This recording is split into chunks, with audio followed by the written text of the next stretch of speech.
Hello and welcome to Military Mayday, where we're pointing out some pieces on the chessboard. I want to thank all the new subscribers I have. If you're not a subscriber, please subscribe. Hit the like button. Help me out a little bit. Got a little story here on the hedge. Thought it was pretty interesting. This is something that'll be a big play later down the road. Preliminary estimates suggest that Iraq's Eridu oil field holds between 7 and 10 billion barrels of reserves. Now, Russia takes control of Iraq's biggest oil discovery for 20 years.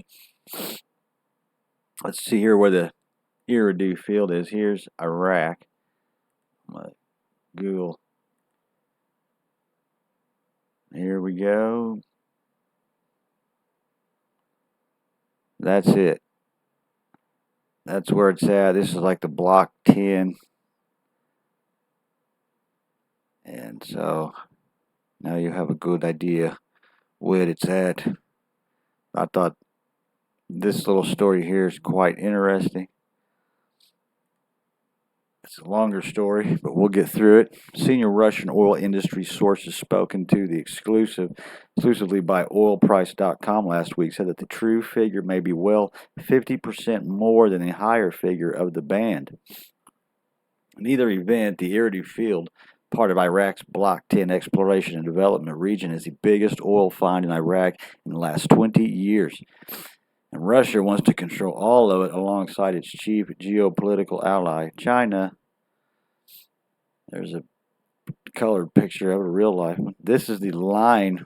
This is in the line with Moscow and Beijing's objective of keeping the West out of energy deals in Iraq to keep Baghdad closer to the new Iran-Saudi and Saudi Arabian axis and to end the Western hegemony in the Middle East that will become the decisive chapter in the West's final demise.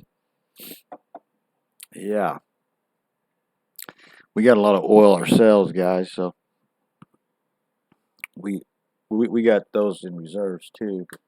As exclusively related to oilprice.com, the approval last week by Iraq's oil ministry for Inpex, the major oil company of key U.S. ally Japan, to sell its 40% stake in the Block 10 region that contains the huge Eridu discovery, leaves the way clear for Lukoil to take control of the entire oil-rich area.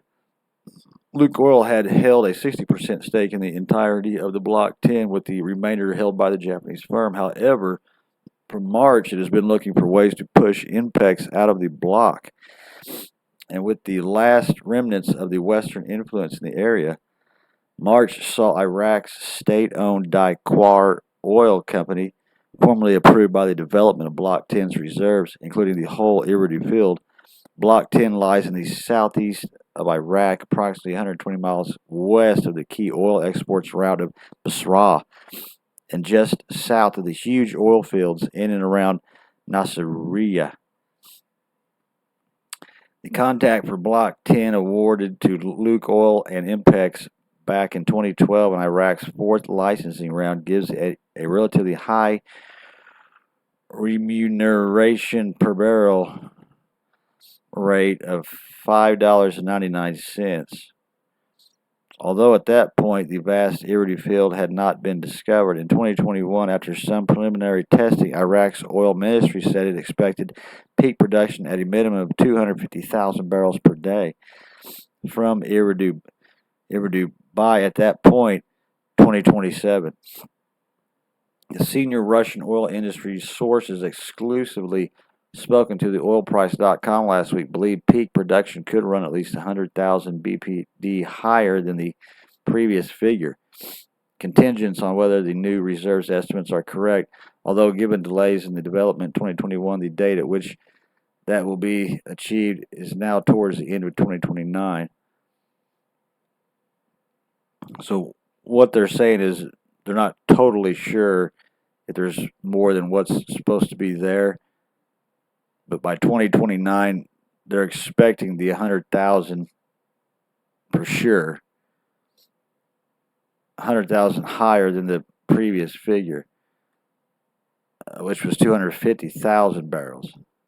So what they're saying is this is the expected amount, 350,000 by the end of 2029. That's if the reserves have as more than what they're reported to be having. I guess if that makes sense, I don't know.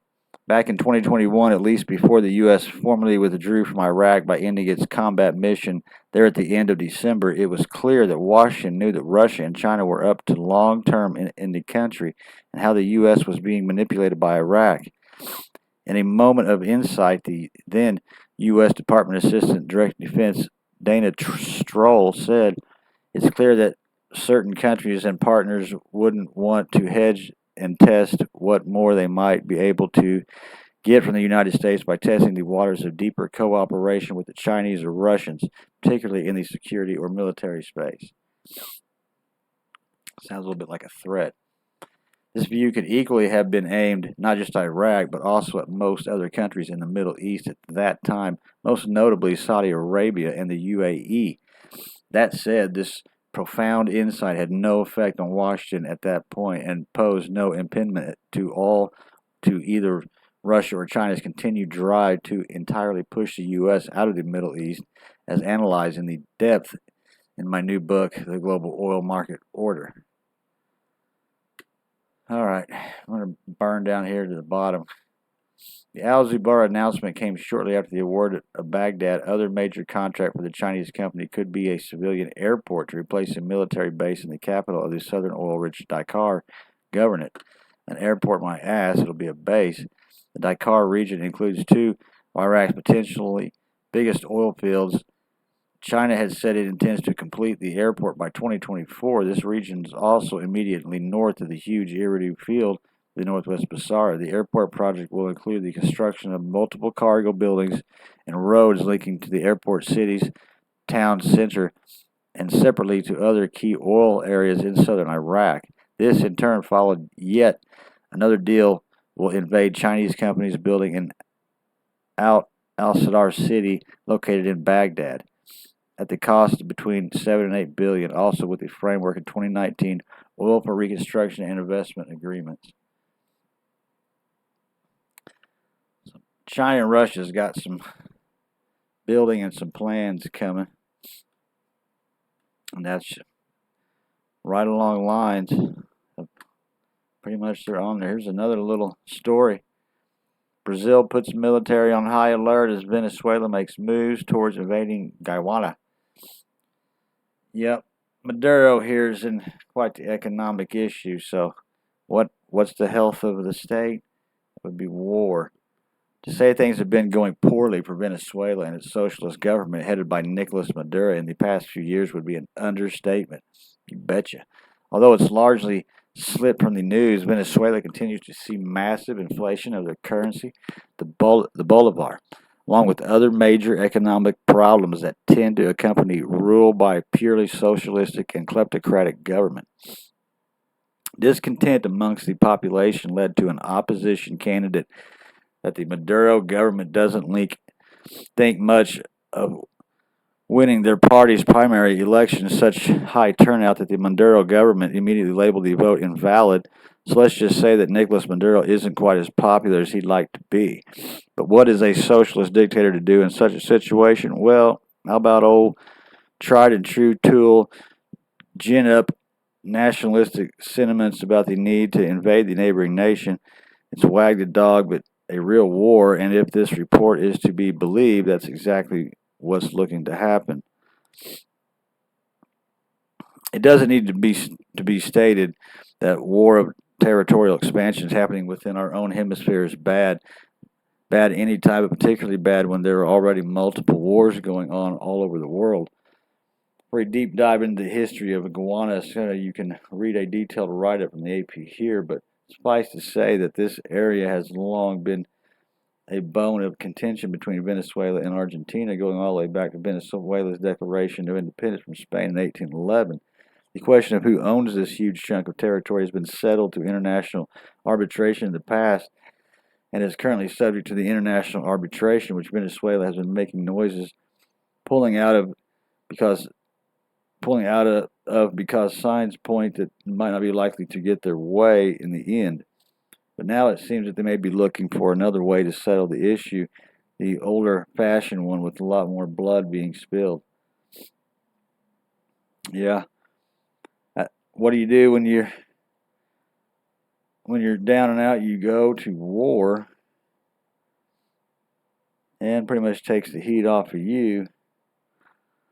And see who wrote this article here.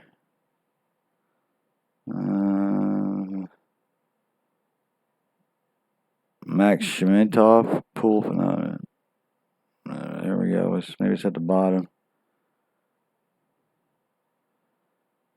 Well, I don't guess it says. It's all comments. Twitchy. That's the name of the company.